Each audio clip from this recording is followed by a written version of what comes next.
SRK Media tubaniriza nnyo olunaku olwaleero embeera eri etya. Tubaayo subscribinga, likinga, commentinga ku posti zaffe wa endowoozayo. Tuwa mawulire gokka g'olina okubeera mpozi ng'ate ofuna olunaku mpozi ate olwaleero. Kantandikireko mu entertainment kubanga neggwe esimala gasobola kuliyitako bwe ntyo. Olunaku olwajja oba ekiro ekyakeseza olunaku olwa Okuna yebeera Wednesday night. Wizo Manizo yafunye obutakkaanya ne mukyala we. Kigambibwa mbu Wizo Manizo baayawukana ne mukyala we Sandwa Teta. Kati Sandwa Teta n'agamba nga bw'ogamba nti ntandise obulamu obwange, kaŋŋende n'obukola ebyange bye nnina okukola. Jjukira Sandwa Teta ono baasogana ne bakubaganako ne Wizo emabegaawo n'awulubala nnyo. Famire ya Sandwa Teta n'emunona n'emutwala e Rwanda kubanga Banyarwanda n'emutwala. Wizo mbu n'agenda ne yeegayirira omukyala n'akomawo. Kati ennaku ezo era ne baddamu okulwana kwabwe bulabula. Omukyala n'anoba n'amulekera abaana. Omukyala bw'anoba n'amulekera abaana n'agenda. Mbwe ebbanga eryo lyonna Wizo Manizo abadde anoonya Sandwa Teta amutwalira abaana. Ye tasobola nsonga za kukuza abaana na biki abaana balina kubeera nga bakuzibwa maama. Kati waliwo amuwa olugambo. Waliwo amuwa olugambo nti gw'onoonya ali mu kibaala e Kabalagala. Mujikira kayimba kali namusanga ku bbala e Kabalagala sheri mambo. Amusanga eyo. Kye yakoze ng'akwata abaana ng'abatwala ku kibaala. Kibaala sijja kyogera linnya kanjireke. Ng'abatwala ku kibaala banoonye maama waabwe. Kati omukazi kye yakoze Wizo okumulemerako ennyo ng'asimbula mmotoka. Mukusimbula emmotoka ng'ajja akoona Wizo Manizo ng'agwa. Era ng'adda Livans ng'akomawo ng'amwongera. Kitegeeza kigendera kya Sandra oba oliawo kyabadde kyakutta Wizo. Kitegeeza nti alaba takyalina makulu nnyo ku nsi kuno. Lwa nsonga taata atasobola kulabirira abaana. Taata atasobola kubeera n'obuvunaanyizibwa bonna aba akyalina mugaso ki? Oba ontegeera. Amawulire agafulumye olwaleero galaga nti Wizo Manizo bagenda mulongoosa okugulu kwe okwa ddyo. Kwafunye obuvuna agenda under surgery. Abeere nga ajjanjabibwa. Naye kino kinkutteko nnyo lwa nsonga. Nze ng'omuntu ndi musajja. Olinza okugamba partly I've been a single father. And partly nembeera nga providing a school fees eri abo abaana abagenda ne bamaama baabwe. Kuba sina mwana omu.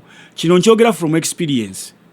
Wizo Manizo omukazi yenna oba musajja munnange omukazi yenna kasita akwatanga abaana n'abakuwa nti baabo oba weetikudde omugugu otamanyi na muwendo. Kuba kati awo goba settinga ne rules.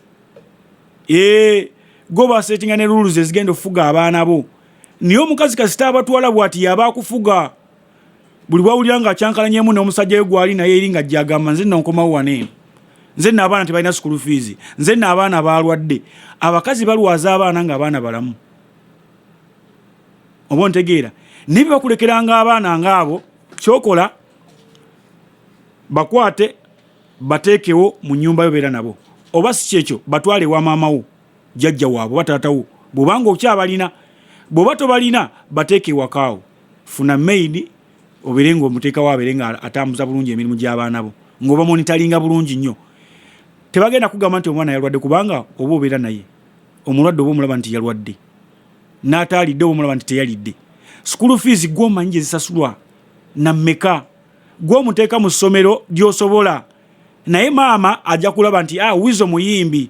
Omwana yaye n'amuteeka mu ssomero bwe liti ne bwe liti. You know? Ngate sente tuzisobola. Wizo tokyayimba nti oba okuba ekivulu. Tujja gamba nti obesingire nnyo ku sente ze wakola ne Kyaliwo Moze Radio eza online nti already you uploaded many songs. Ndi kati oba oli awo kwolya YouTube ne platforms endala. You know? Kati ebikwatagana with the shows bla n'ebirala tokyafuna.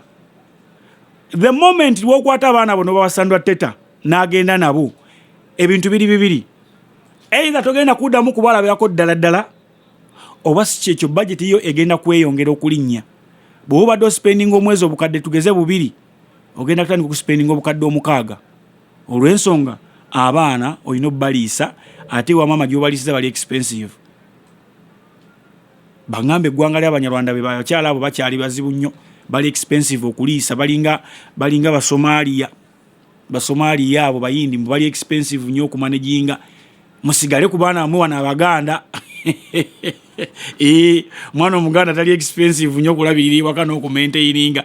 Naye agamanga ge mubuukira bukira Abanyarwanda Basomaliya sibayo baki obamanyi onomugulira ento ziteekaawo ate simayo otekewo azikama because bitya baagala bintu bya bei, banapenda vitu ya bei kali nga Muganda bwe yayimba. So wizo manizo njagala obere a good father, kwata abaana bo beera nabo, omukazi mwesonyiwe, va mu kiringo olowooza nti Sandro anadda. Sandro atagenda kudda, Sandro mubale ng'omufu Moze Radio nti ne Moze Radio takyasobola kudda. Tandika okwemoldinga odde mu layini ey'abantu okkirize ebintu bibiri nti Moze Radio yafa ngenze ntya mu maaso, Sandro agenze ngenze ntya mu maaso. Bw'oba olina abantu bewasobya nabo naye ng'obalaba baali ba mugaso gy'oli obayita awo oyitira Kyaga ne muddamu n'omugamba tuddemu tupulaninge nzize ntya ku katale. Nze nakugamba dda funa abaana b'oyimba nabo bubanga mwagala kubeera nga oyagala kusigala ng'oyimba duo. Carl Famous waali, waliwo John Wule, waliwo n'abaana abalaba basobola oyimba nga Moze Radio. Olwedde bagamba Moze Radio yaleka hard disk namba eriko music omulungi. Lwaki tokwata hard disk eyo nofuna abaana ab'enjawulo ne muyimba ennyimba ezo nobeera nga gwo basayinize nga muli mu kampu yemu? Jjajja Kyaga n'abamanaginga n'atambuza ekintu. Jjajja Kyaga tasobola kutuukirira presenter n'omugamba kuba oluyimba luno n'agaana kuba bakimanyi tewali ssente kuddamu kusitula ndongo. Naye gwe you are just selfish, olowooza nti osobola okukola wekka. You cannot work alone.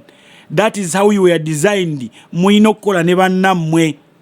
Katonda bw'ate bwe yakudesigninga olina kukola naba. Owulira ennyimba ze zasooka wali towooma, kasita wafuna akatungulu ka radio n'otandika okuwooma. Kakati funayo akatungulu akalala kali kaafa, noonyayo akatungulu akalala. Just take an example, the Pussycat Dolls. They are international artists. Pussycat Dolls bayimbisa abayimbi ab'enjawulo but still erinnya lirisigalawo nti Pussycat Dolls. Kati nawe osobola okubeera ng'oyimbisa abaana ba Carl Famous ba John Wule ninga bonna basigala bali under the good life kuba kampuni gwe wagisigalamu. Va ku mukazi ate oyo omukazi bajja gamba nti ndi tribal but abakazi Abanyarwanda basoboka Abanyarwanda bannaabwe. Therefore I want to wind up with Wizo Manizo nga ngamba abasajja mwenna edda bakitaffe baali bagezi nnyo nga gabatondeetera bannamawanga era nga bagamba basosola. Nedda baali balina bye beewala kuba kati bagamba abawala babayitanga bati abalundi mbusibaya balina ebiteega. Ebiteega si bibi, ebiteega kwe kubeera nga bwolaba nti fano tulina lubaale tulina ki but nga okuba omuntu okulya n'ekiteega nga kiri expensive nnyo okumanaginga kye baali nga bakuwonya. Omuwala Omunyarwanda ali expensive okumaintaininga n'emize gyabwe kuwanda kola bitya na biki ng'ate mu buwango bwaffe bwawukana. But intermarriages zino ze zigenze zibireeta nolaba nti oli agudde mu kabira yagirabye olw'okunyirira n'engeri etajja gisobola okusinzira ku byetaago kabirayo byeyagala n'ebyoli byeyagala. Ekirala bw'obanga oluzinze ekintu kyonna situka otambule. Kayimba ka Kyagulanyi, situka otambule. Bangi mufiiriddwako babba bammwe, mufiiriddwako ba partners bammwe mukola nabo, mufiiriddwako bakyala bammwe ne mugere mulemeddwa okugenda mu maaso. Bazadde bammwe bafudde n'abalala. Nze ndaba abaana b'abagagga bangi nnyo bafa, bakitabe bafa, banyaabe bafa, kampuni nazo ne zikola pusinga ne zirema okugenda mu maaso because abaana batunula ngaazi. Tukyali ku SRK Media, temuvaawo, tukyagenda mu maaso mpoza ate n'okuwaayo ku mawulire oba oli awo agatambudde. Mbadde scrollinga n'ensanga Balamu abadde ku media center. Balamu abadde ku media center n'agamba bw'ati. all acts of hooliganism, especially during youth elections, during the ongoing primaries. We should not be hooligans. And I want to put this blame. The people who put on yellow most times are NUP supporters. That's the truth. Like recently, the president went for nomination at Kololo. NUP people put on yellow and they attacked our people, including the former director CID. These young men, some were arrested and interrogated, and they confessed that they are from National Unity Platform. So I call upon the Secretary General of National Unity Platform and their president, caution your youth not to put on yellow and misbehave. For the yellow people who wear yellow and you are misbehaving, the law should take, they should arrest you and take you to court. I mean, you are not above the law because you are wearing yellow. The president has never beaten anybody and is the head of state. General Moses has never slapped anybody and yet is a CDF. So we should live in harmony. Election is not the end of the world. Let's live in harmony. Those ones who provoke us, you just answer them by telling them I forgive you and you move on. Bala mwagamba ndi primaries eza NRM zetabamu, actually ngenda kusaba producer wange abawe video eyo, zetabamu abana ba NUP abayise ba hooligans. Obontegedde zetabamu those hooligans. Bala muyagamba nti abaana ba NUP abo bebetabamu ne bakyankalanya okulonda kwa NUP. Kyovola bakwagenda bwe kutyo, but nonze ndi mugezi kati ate sigendera ku kya Balamu wabula nsooka ne nnoonya Balamu kiki kyabikkirira. Jukira nkuzaayo emabega story nagikola nga bakuwadde ba MPs. Actually Bulola twali terumwogedde Nakawa baasuula mukyala wa Babu Nantongo ne bateekawo Anderson Bulola kululi Samu bawa ku Banyankole. Ku Banyankole abazze mu Buganda nga beesimbye ku bifo ebyenjawulo nga basudde deliberately Abaganda nga babasudde ne bayisaawo Abanyankole. Jukira bali ku operation kweddiza Buganda mbwedde mikono gya Museveni. Kati Balamu okwogera bino abikkirira kiri Electoral Commission ekulira Tango Doi kyagambye nti bonna abawaaba nti babbibwa mu kalumyufu ka NRM. Ensala y'emisango bagenda gibaweereza ku WhatsApp. Kuba ategedde abantu bajja kwekyanga. Obontegedde kati abikkirira kiri eri ateekawo diversion abantu ba concentrating ku ye. Those hooligans, simaye ba hooligans bajja ne betaba mu kulonda kwaffe. Ani ayabali gyesaza mmwe kanyini mwakwatadde gyesaza mmwe ne muzikweka ne muleeta abantu bemwagala balonde era ne muyisaawo bemwagala. Obontegedde ne muyisaawo mmwe bemwagala. Muleme kugamba nti NUP yaleese abantu muyisemu abantu abanafu. Nedda buli muntu eyayiseemu gwe mwabadde mwagala ayitemu mwenga mmwe. Kyovola mu Buganda mulimu Abanyankole bangi nnyo abaze ku kadi ya NRM ng'ate eri mu Mwankole teriyo wadde n'Omuganda n'omu yeesimbyewo. Waloge naye Mbwatakamwa yali agenze kwesimbawo ku bwa mmeeya bw'Embarara ne bamugamba talina kyapa. Nebuuza okwesimbawo ku kifo kyonna ekiri politiko omuntu alina kubeera nakyo. Actually kansooke mbuuze wano eno kanso. Mbwatakamwa yali agenze Mbarara kwesimbawo ku kifo kyabwa meya Mbarara City. Okusinzira ku kakiiko kaabwe akakwasaganya ebyokulonda eyo ne bagamba otakkirizibwa olw'ensonga talina kyapa. Omuntu okwesimbawo ku kifo kyonna oba mu kitundu wonna ng'oggyeko okubeera nti kale mwabeera mu kitundu alina okubeera n'ekyapa. Ogambye yali agenze ku bwa meya. Kati byawukanamu bw'oba ogenda ku bwa MP toyina kuba nti oyina kyapa. Osobola okugenda ne weesimba awantu wonna mu Uganda kasoba nga oweze emyaka 18 okudda waggulu nga academic qualifications zo zikuyisaawo nga oli muna Uganda weewandiise okulonda okitegeera olina ne kadi national ID oba okkirizibwa ku bwa MP oba ku bwa president. That is wabula mu local government ate ye enjawulo eriwo nti toyina kubeera bubezi nti weewandiisa kulonda nti oba oweza 18 nti oba olina qualification olina okubeera nga either obeera mu kitundu ekyo oba okikoleramu ku local government kati oba yali agenze ku bwa meeya kati awo yali alina okuba nga akozesa mu local government act nga gyalina okuba nga akola ki local government act eri mwaka wakati wakagamba nti teyogera ku kyapa olina kuba nga okoleramu oba nga osulamu ekyo kituufu kuba togenda kukiikirira kintu kifo nga tokoleramu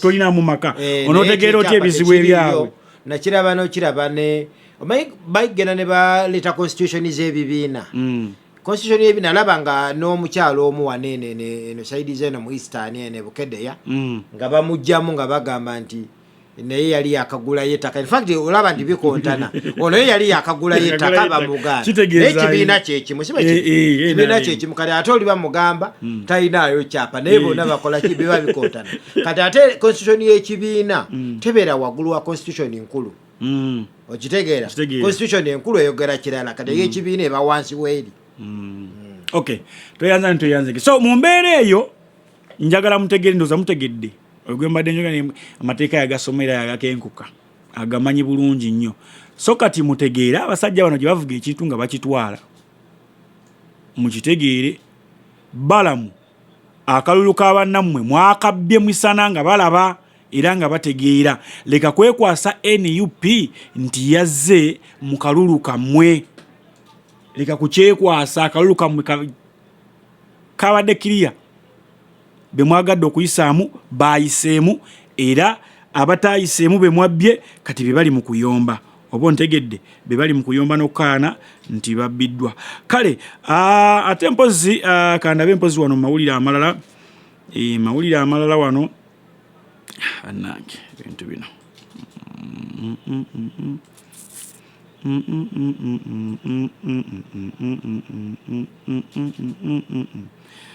amba muka motoka amba yaise wano amba muka motoka amba kabulubulu amba dururu omulamuzi Justice Byabakama ate mpozi ono ayisizza oba alese enkyukakyuka ne reforms regarding how and when aspirants will pick and return nomination forms for the 2026 general elections.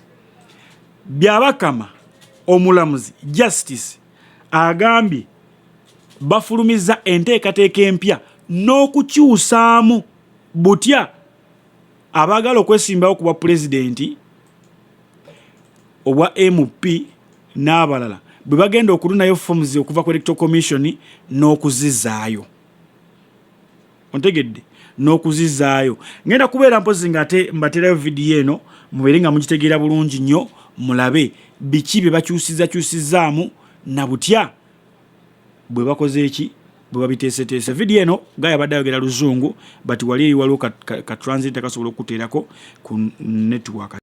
Their nomination is from 3rd to 5th September this year.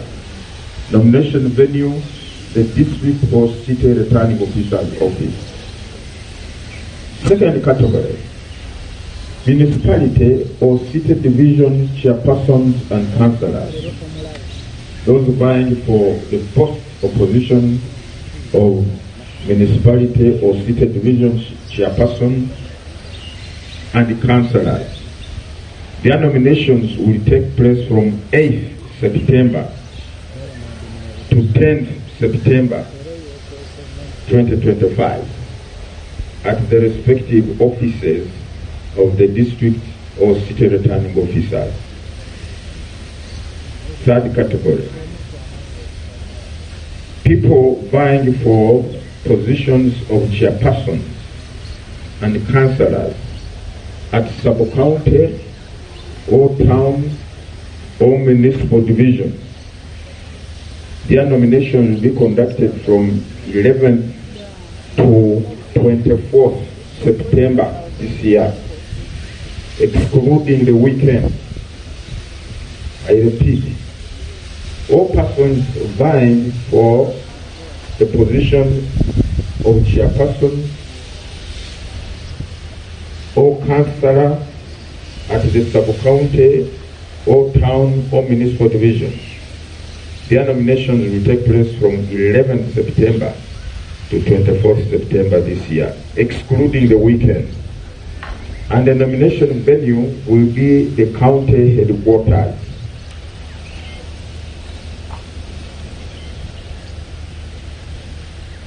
The nomination forms and guidelines for district councillors, municipal councillors, and sub-county councillors elections will be collected from the respective district or city electoral commission offices starting on Monday, 11th of August.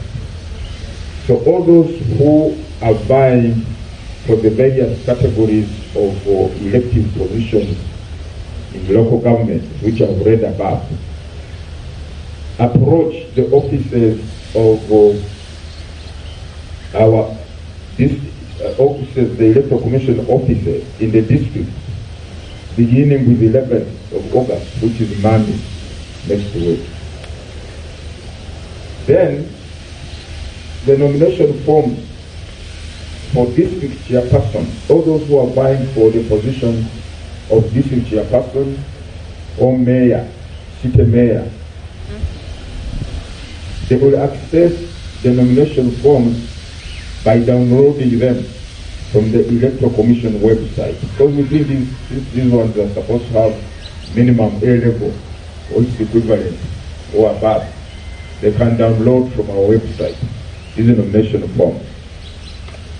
Our website is https://www.ec.or.ug.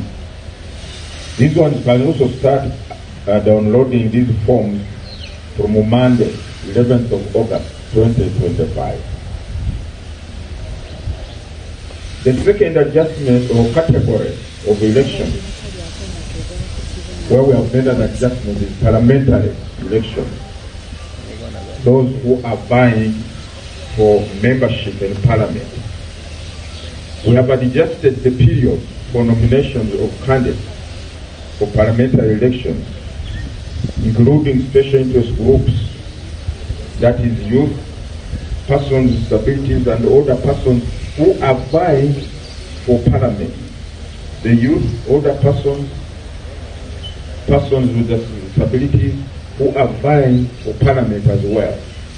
And then the elected members of parliament, women members of parliament, which we had earlier scheduled to take place on the 16th of September, 16th to 17th September of this year. Remember when we last held the press conference here, we said nominations for those vying for parliament will be on the 16th and 17th. But now we have adjusted the program, and the nominations will now take place from Wednesday the 15th October to Thursday the 16th October 2025. For parliament, all those vying for parliament at whatever category, their nominations will take place on the 15th and 16th of October 2025 at the respective district or city returning officer's office.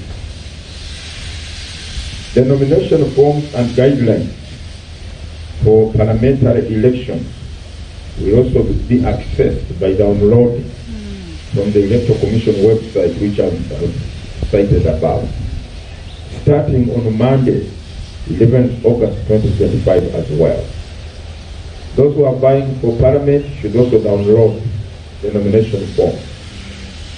And those vying for district chairperson are reminded, according to the law, you are required to get the number of signatures or supporters from at least two-thirds of the electoral area, that is the district.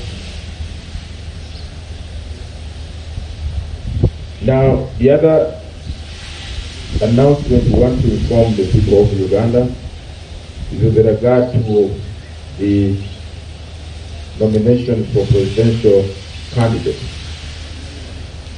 As we mentioned earlier in the previous press briefing, we adjusted the nominations for presidential candidates to the 23rd and 24th of September, as we mentioned earlier.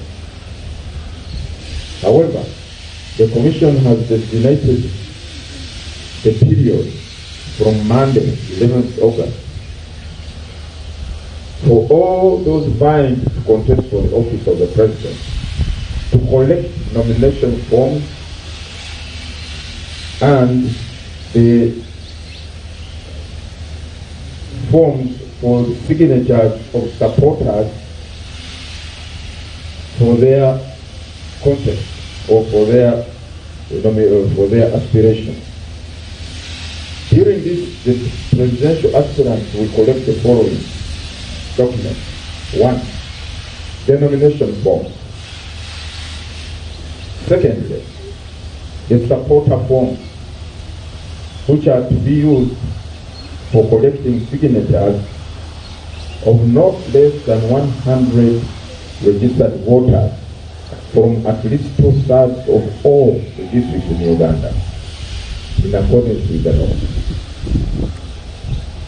All those vying for presidency are required to collect signatures of not less than 100 supporters from 2/3 of the district. Each district of the 2/3 should give you 100 supporters or above, whichever, but not below 100. And when you compute 2/3 in the current number of districts in the country, that's about 98 districts. So every presidential aspirant is required to gather supporters from 100 supporters from 98 districts of the country per district. The third document they will repeat is the guidelines for nominations and other related activities. The presidential aspirants are, however, reminded to submit the documents bearing the names and signatures of their supporters, their 100 supporters, to the Commission at least 2 weeks prior to the nomination date. The presidential aspirants are reminded to submit those documents having the names and signatures, their 100 or supporters from each 80 districts, issued at least 2 weeks before the nomination date. The reason for this is that the Commission is supposed to verify whether the names you have put on these forms as your support are authentic, are they registered voters or not. The supporters should be registered voters in that district. The 100 names of supporters should be registered voters in that district. So the Commission therefore requires ample time to verify, to go through each of these lists, each of these names, and confirm whether they are indeed registered voters in the district which you have indicated on the form. So that's why we are reminding and we are urging all aspirants, presidential aspirants, to make sure they submit these forms at least 2 weeks before nomination. That is around 10th of September. By 10th September, we expect all the presidential aspirants to have submitted these forms. Now, for presidential aspirants, the collection of these forms and guidelines will be done physically here at the Electoral Commission head office. This will not be downloaded. We ask the presidential aspirants or their agents to come and pick these forms and guidelines here at headquarters. So bwe tutyo bwe tulabye olunaku olwaleero agwe tulina olunaku olwaleero mbaagaliza okubeera obulungi nnyo musigale nga mukyawakinga musigale mpozi nga te mukyakontinuwinga n'embeera eno bulungi nnyo mubeere bulungi mweraba SRK Media nze Sula Senyonga.